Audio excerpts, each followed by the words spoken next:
CBS Radio Mystery Theater presents...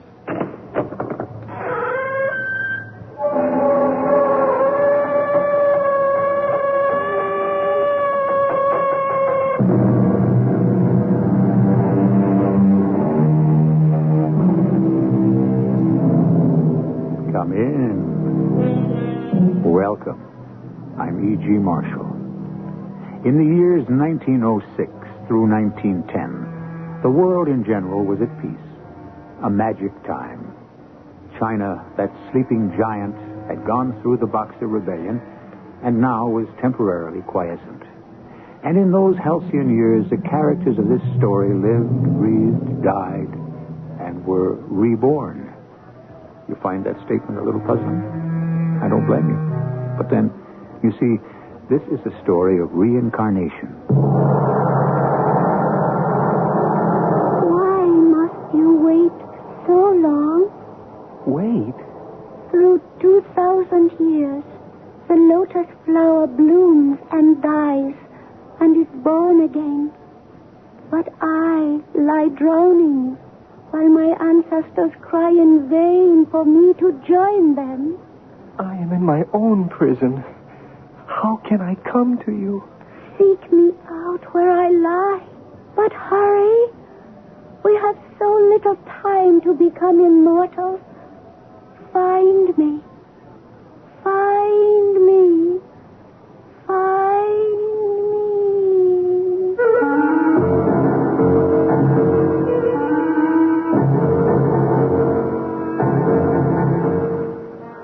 Our mystery drama, Legend of Phoenix Hill, was written especially for the Mystery Theater by Ian Martin and stars Howard Da Silva.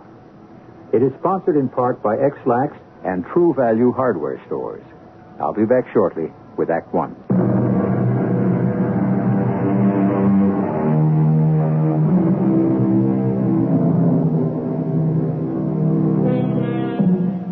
In the beginning of this century, here in America, the world was awakening to a new tempo, a new set of beliefs, horizons that had no limits. We'll forget Mr. Olds, Mr. Ford, the industrialists, and concentrate instead in the fields of academia. In particular, as this story unfolds, on the person of Dr. Samuel Arnold, professor of archaeology, and his adopted son, Lee, now 20 years old, and an honor student in the same subject as his adoptive father. Only somehow, suddenly, the chemistry between them has gone wrong. You're being unreasonable, Lee. Which goes double, Papa. That's my view of you. Oh, don't be a child. This expedition is expensive. It can only afford experts and specialists. They haven't any better credentials than I have. All right, son. If you think you can prove that, give me a for instance. Just give me time, and I'll prove to you how very important it is that I have to be along. My name is Samuel Arnold. I hold the chair of archaeology at Windham University.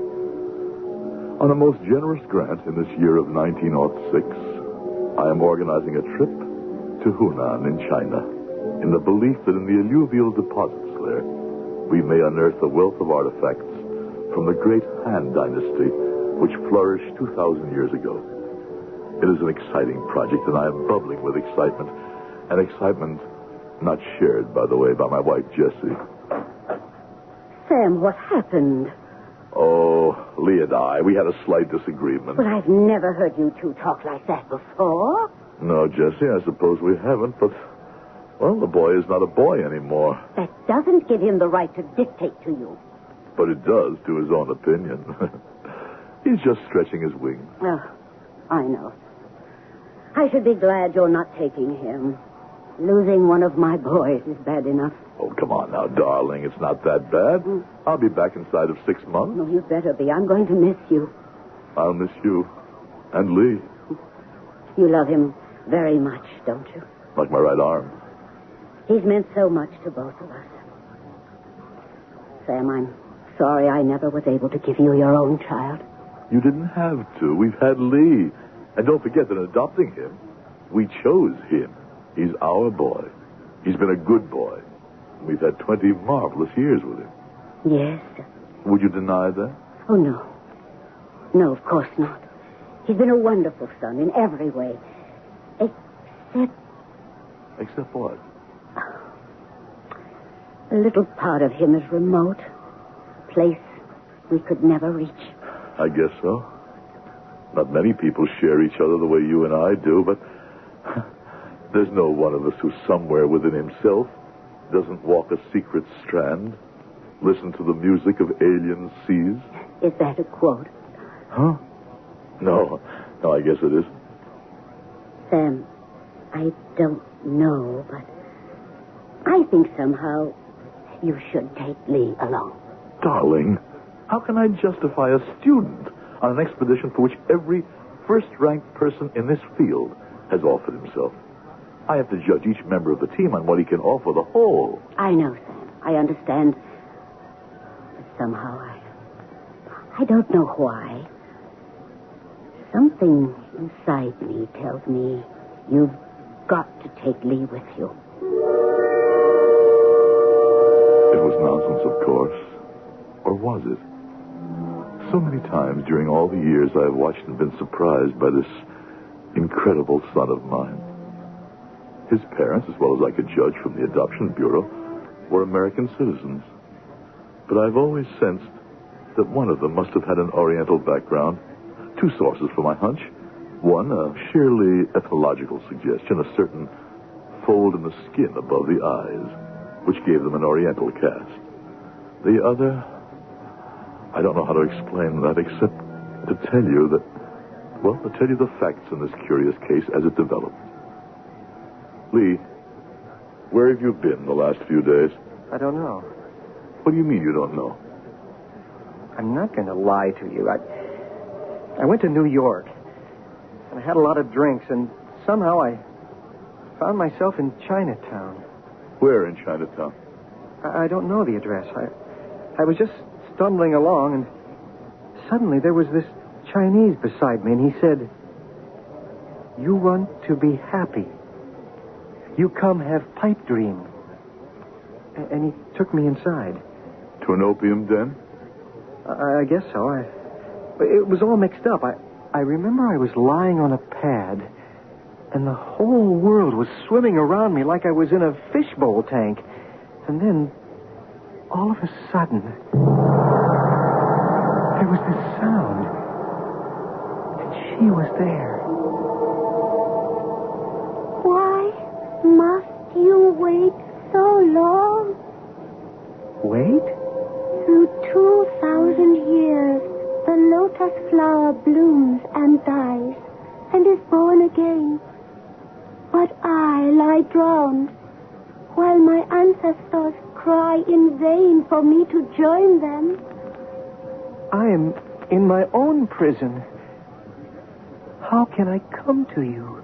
Seek me out where I lie. How can I find you? Follow in your father's footsteps, and it will be made known. But how? Seek the magic mirror. It will tell you all.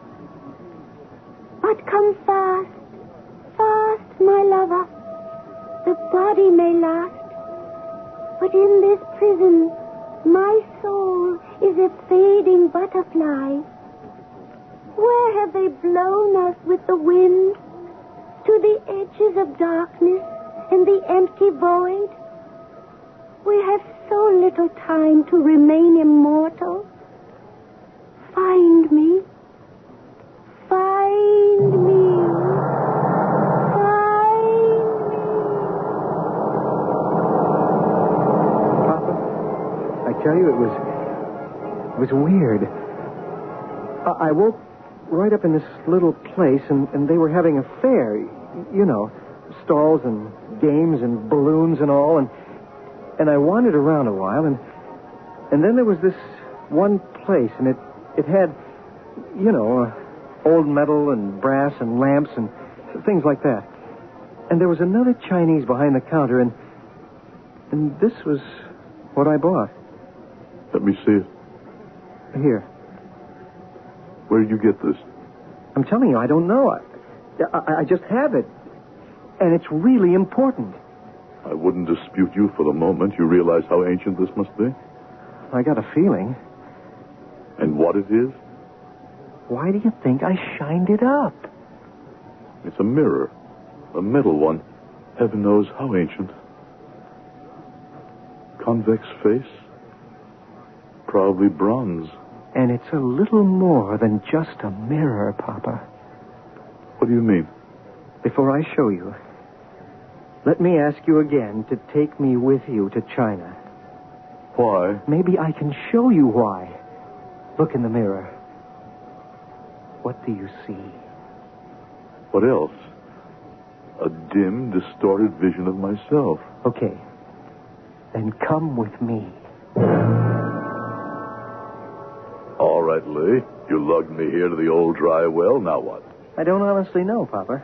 I'm only traveling on hunches and things I don't understand.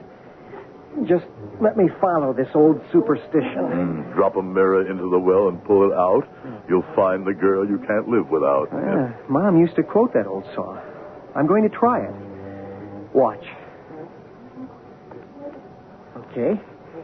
Here's the mirror. What is it? You look, Papa. I can't see anything.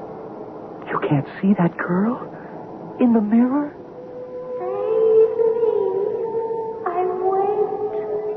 Save me. I wait. Save me. Papa, did you see her? I don't have my glasses. It's a poor image, shadowed and shaky. I'm sorry, son. What did you want me to see? What has to be seen?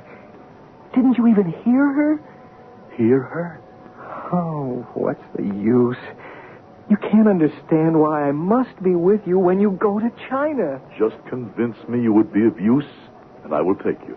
Where will you know to go for the dig? That's all mapped out. What do you expect to find there? Artifacts, utensils, evidence of a culture that goes back over 2 millennia. You hope to find more than that. Yes, son, I do. I've done some private research that suggests we might even find, preserved, some remains of actual people who lived B.C. in the Han Dynasty. And I can tell you that you will. Not partially preserved, but wholly so. After 2,000 years? After 2,000 years. How do you know? The voices which have been with me all my life. What happened to me a few minutes ago is not surprising to me. Papa, level with me? I've always tried to, Lee. You and Mom adopted me nearly 20 years ago. That's no secret. But you still insist you know nothing of my background, who I am, where I came from. That isn't exactly true. We had a general profile of your mother and very little of your father.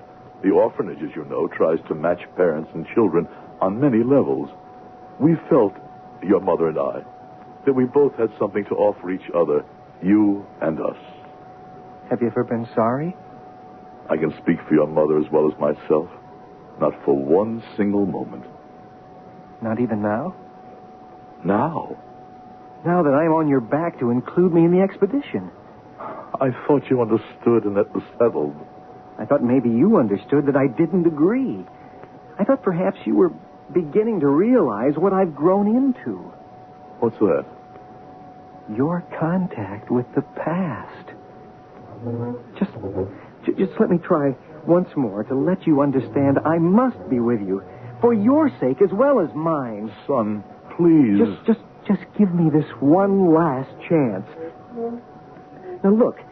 Now, before the water is dry. Can you see?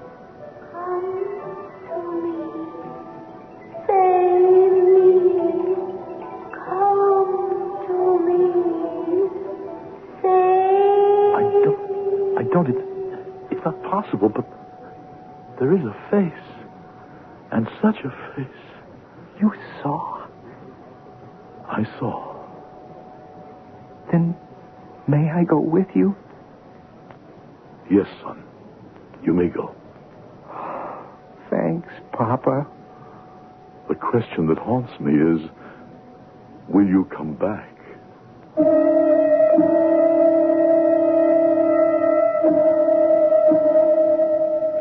A strange beginning to a very simple story. But it will not remain simple long. Let's spend a minute on adoption, which today is such a common and marvelous practice.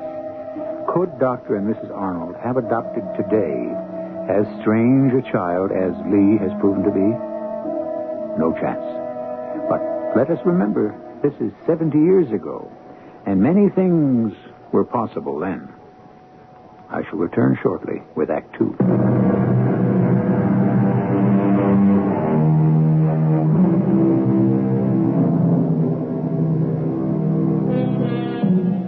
In 1906, the two great methods of commercial travel were the railroad and the steamships. It was by railroad that Professor Samuel Arnold's expedition to China set out, crossing the American continent in May of that year, with 2 full cars of equipment to be transferred on the west coast to a steamer. And on that railroad trip... No, it's Professor Arnold's story.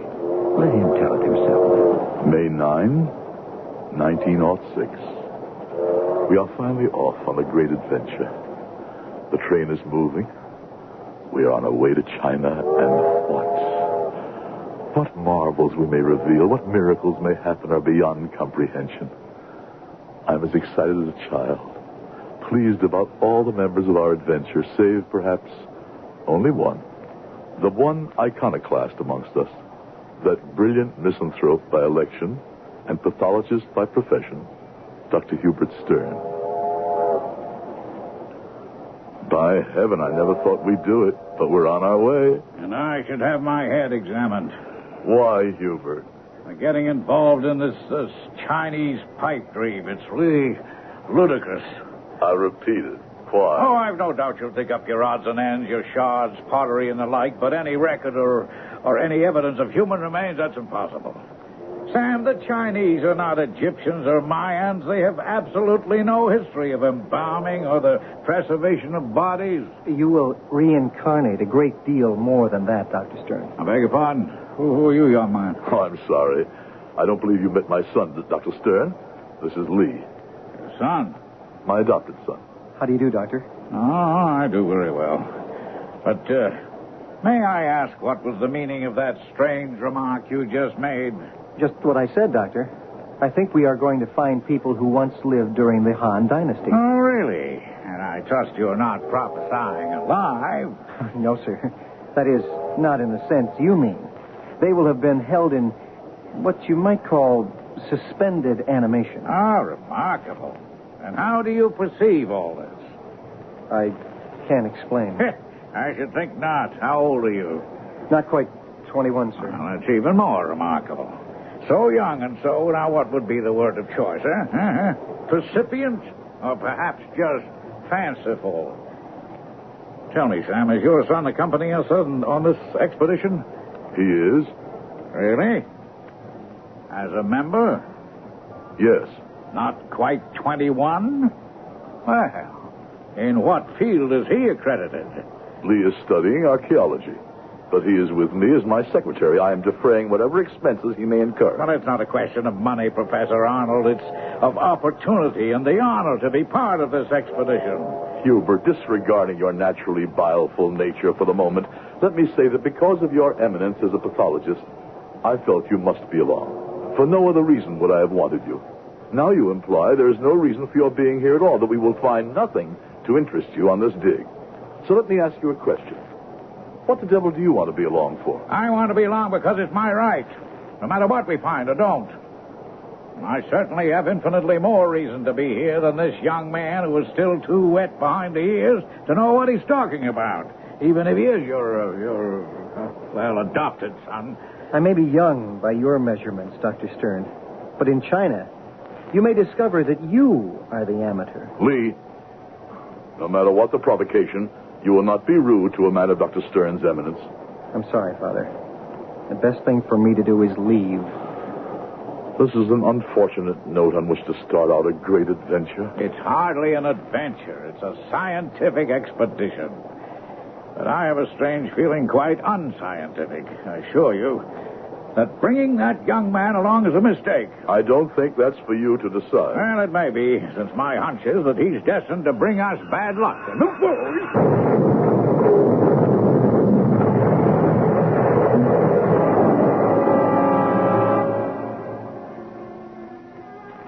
April 19, 1906. We are at last in San Francisco, and the refurbished supplies and equipment lost in the train wreck on March 9th, scarcely after we had begun, are now on the dock waiting to be loaded on the ship. Everyone has taken the unfortunate delay very well. The loss of a month on our special calendar, with the exception of Dr. Stern, he unreasonably has marked Lee as a sort of Jonah, as though he was some threat to our plans. Morning, Sam. Morning, Hubert. Are you joining me? Yes, if I may. You look a little tired. Not tired. Concerned. About what? Well, if you must know about the expedition. Sam, I can't explain this, but I'm asking you to send the boy home. What for? Well, I know he's your adopted son, but he shouldn't be on this trip. He carries disaster with him. What are you talking about? If I explained, I don't suppose you'd believe me. But if you persist, I warn you, we are headed for disastrous failure. April 20, 1906, San Francisco. I've been unable to keep up my log for a couple of days. I'm heartily ashamed now that I laughed at that ridiculous little man, Dr. Hubert Stern. His prophecy has turned out to be true. This vital, throbbing port now lies in agonized ruins after the terrible earthquake that struck it the day before yesterday. Not that I think my son had anything to do with such an elemental force of nature. It is only that my conscience gnaws at me. What strange, mystical voice cried out a warning to Dr. Stern? And why was he so certain our mission was doomed? Dr. Stern is gone, crushed in the first tremor. And when the port will return to normal is anyone's guess. We are facing, at the very least, another long delay. I'm determined that's all it will be. Captain says we should be making land soon, Papa. Thank heaven. I don't like this weather. Neither does the captain. The barometer's dropped out of sight. Looks like there's a typhoon on the way. Granddaddy of them all. Oh, but look! I can see. That must be Hong Kong. I only hope we can make it before the storm hits. But we didn't. For that was September 19, 1906. And we were in the path of the biggest typhoon in recorded history. The wind slammed into us like a giant hand, sweeping up the ship like a cork and whirling it away clockwise from the coast and out into the China Sea.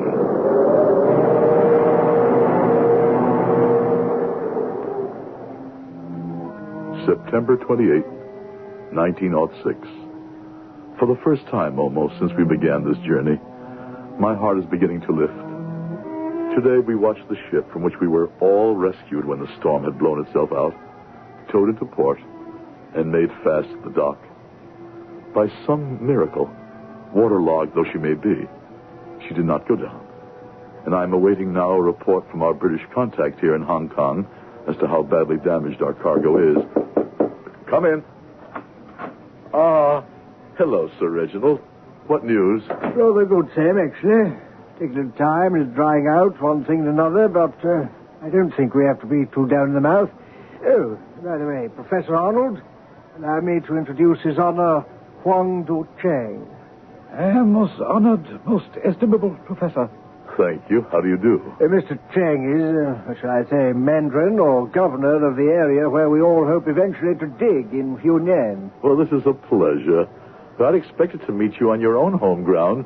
Surely it's a long trip here to Hong Kong from Sarasota. A long trip, yes, but I felt an imperative one. I wish you to call off your expedition, Professor Arnold. Call it off?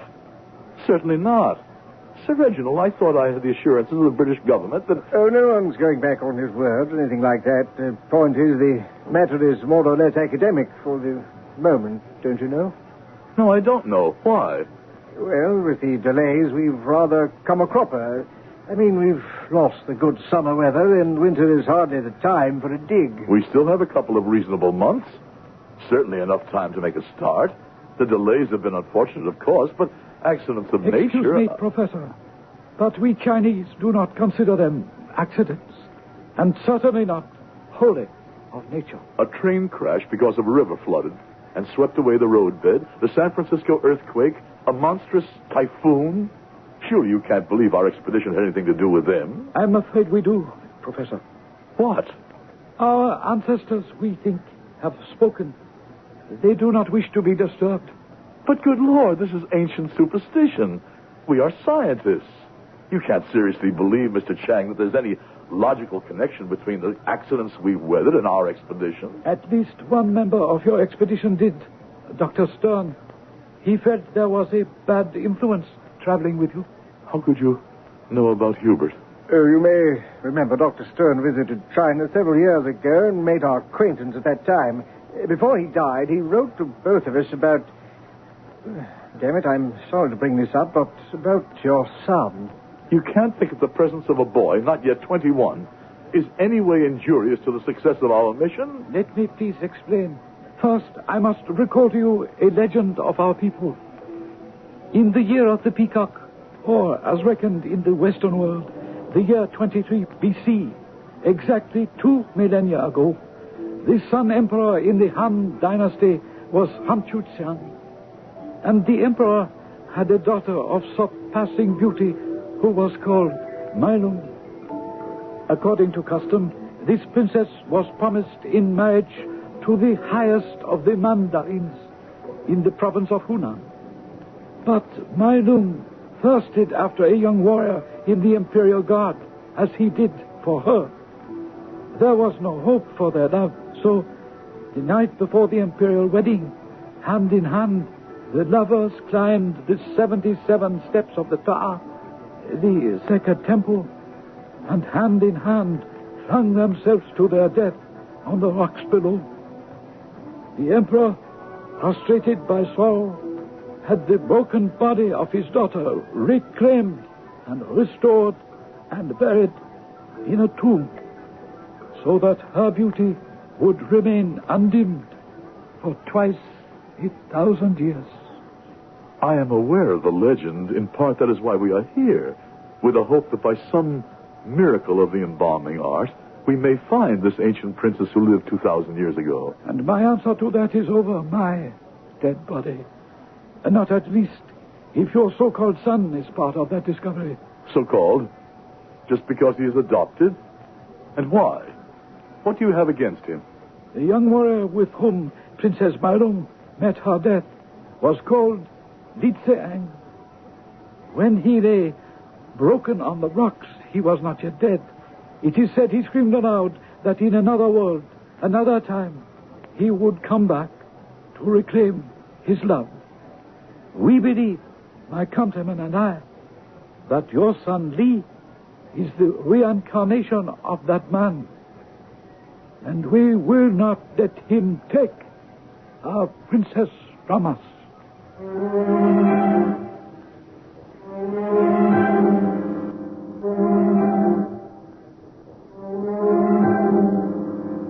How many times has the questing desire of man to dig into the past run up against the equally strong desire for the superstitious to resist, deeming the past inviolable, not to be interfered with. And although the human urge is to add to knowledge, is it always in the human interest to explore things long buried? Or is it better to say with Longfellow, let the dead past bury its dead? I shall return shortly with Act 3.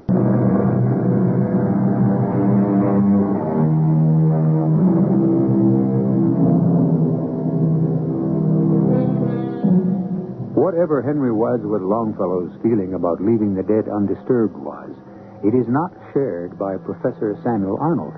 He has come to China to dig. And to paraphrase a utility company slogan, dig he must.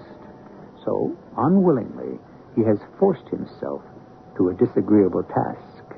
So what you're trying to tell me, Papa, is I'm out?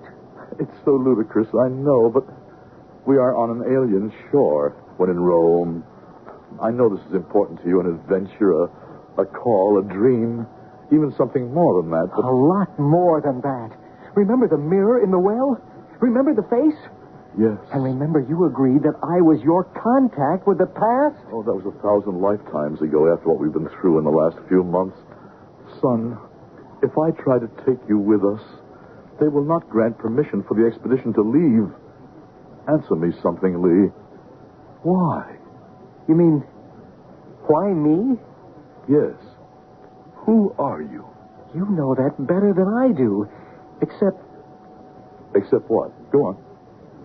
Please don't misunderstand this, but I feel it was fated for me to come here at this time and at this place. And more than that, that somehow I am coming home. The girl in the mirror?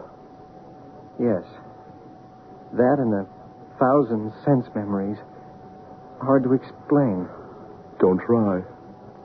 You are going to take me after all? No. I am more than ever determined to send you home.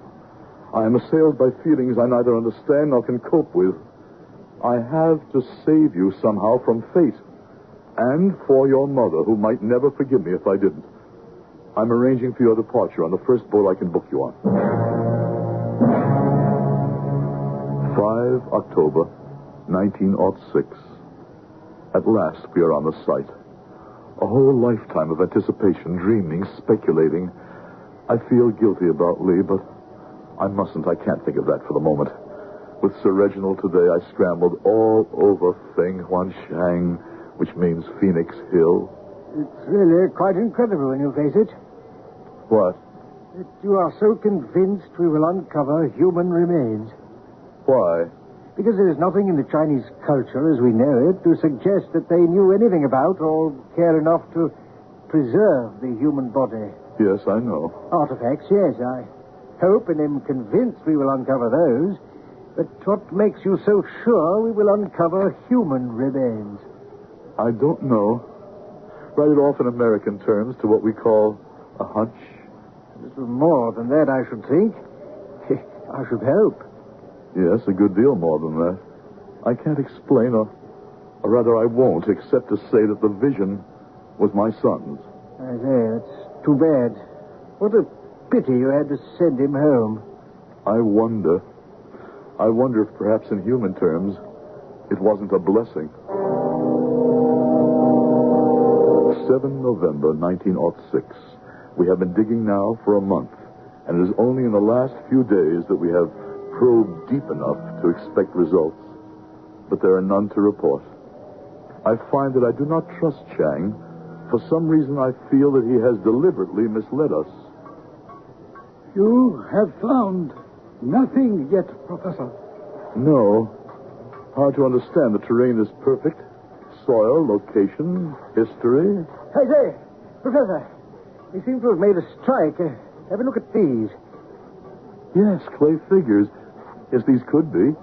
What else have you got? One or two seals cut from jade or some other hard stone. Yes, possibly. And here, we've just uncovered a mortuary vessel, embellished with bronze forms and encircled by bands of hunting scenes in relief. By heaven, we may have struck pay dirt at last. Come on, let's go have a look. 8 November 1906. It has just turned midnight, and I am almost too exhausted to enter this in the log, but I must. Because now I am convinced that this expedition is doomed. Was doomed before we even started out. Oh, I'm not talking about any supernatural agency. The enemy is flesh and blood, and his name is Mandarin Chang. We dig furiously all day without turning up any artifacts, and by now, I know why. The artifacts were buried recently for us to discover. The dig, in other words, has been salted in an attempt to mislead us into thinking that we are digging at the right place. Why? And why is Chang attempting to delude us? Yes, who is it? All right, I'm coming. Lee, son, what are you doing here? Wait till I close the door. Are we alone? Yes, but now, where? I didn't go home. It's as simple as that. I cashed in my ticket and used the money to come up here to Fen Huangsheng. You disobeyed me. Yes, because I knew what Chang would do to you. How could you know? My mirror told me. Told you what? In 3 more days, it will be my birthday. I have only till then to find Mei Lung, so that we can be united again at last. So that at last we can go together before the Son of Heaven and live forever in peace. Help me, Dad. Help you do what? She lies across the valley, but I ran out of money, and my coolies deserted me. The ground is freezing. I can't do it alone. So we have been digging in the wrong place, made fools of by Chang. Why? Because he's afraid of the truth. What truth? 2,000 years ago, the Princess Mei Lung and I gave ourselves to each other in marriage in the sacred temple of the 77 steps. But before we could run away together... Seize him! You are too late, Mandarin Chan. We are married. Seize the priest, too. Take him outside, kill him, and burn the body. No! No! Do not hurt him. He knows too much. He has to die. And Lee, not Lee, too. That depends on you. If you will marry me, I will let him go. But I cannot. I am already married. Only the boy, you, and myself know that. And my soldiers, they can be trusted to keep the secret. If you wish to save Lee Setung, you must marry me. I will not lose face. You cannot force me. Take him. One of you help me with the girl. Let me go. Let me go. When my father hears Your of father this, promised you to me, and I intend to have you. Mei Lung, don't think of me. Think of yourself. To die is not so much. And you will join me one day. Don't sell yourself to him. Drag him to the edge of the cliff. Go. Now, my Lung, make up your mind. You have no choice. Yes. Yes, I do. I choose death rather than dishonor. Seek me out in heaven, my husband Lee. I love you. Malung! Send him after her. Throw him up. Mei Lung, I come!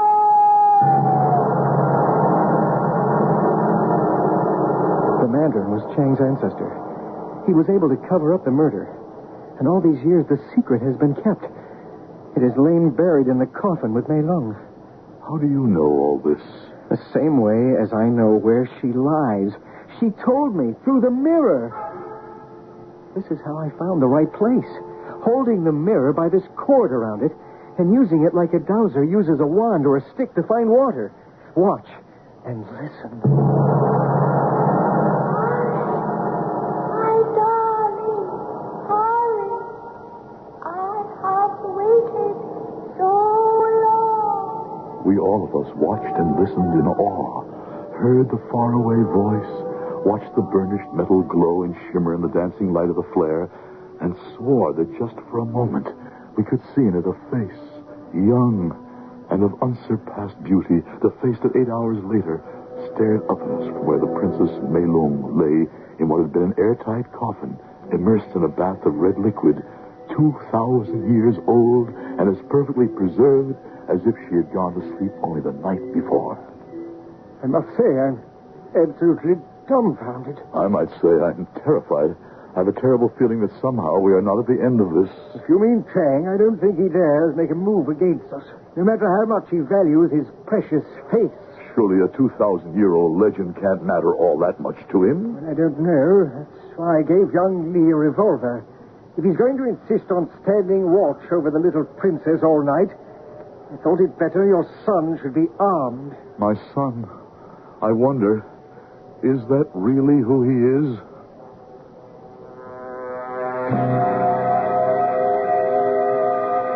Sleep the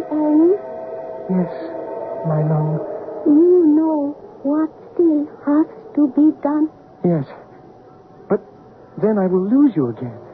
So long as my body still lives, I cannot join my ancestor. If I cannot, then you can never join me. Lift me from where I lie. I want to go home. If it must be. Goodbye, my heart. Put me down.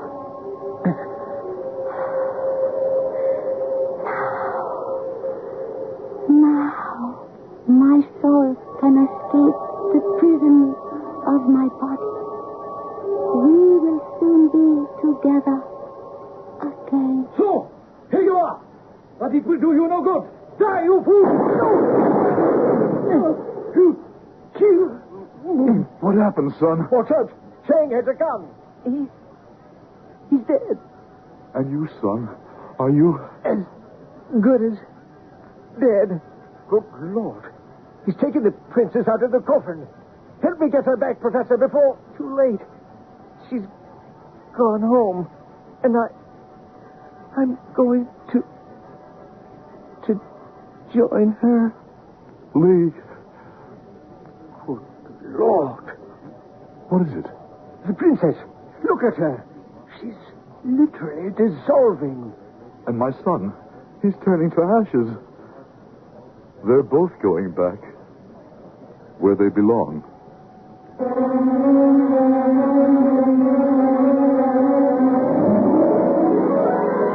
A curious tale, and one I'm sure many of you may scoff at and call hard to believe. Perhaps. Yet, only the other day, in northern Hubei province, the cradle of Chinese civilization, Chinese archaeologists discovered the body of a man buried and embalmed at least 2,000 years ago, with a complete set of teeth, elastic skin, movable joints, and intact internal organs even to the thyroid, the organ which decomposes most easily. So, which is stranger, truth or fiction? I shall be back shortly.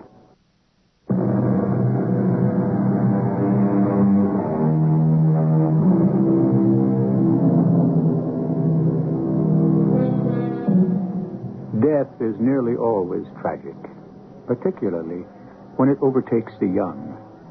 But for those who believe in life after death, sometimes it is a welcome visitor. As George Santayana said, happiness is the only sanction of life. Where happiness fails, existence remains a mad and lamentable experience. Our cast included Howard Da Silva, Bob Kaliban, Evie Juster, and Ian Martin. The entire production was under the direction of Hyman Brown. This is E.G. Marshall inviting you to return to our Mystery Theater for another adventure in the macabre. Until next time, pleasant dreams.